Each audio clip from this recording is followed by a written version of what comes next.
It's Queen Cuisine with a country cream cornbread muffins. Yum.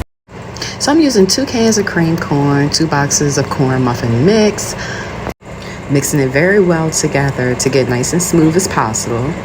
Then I'm going to keep mixing it while adding some vanilla, some sour cream.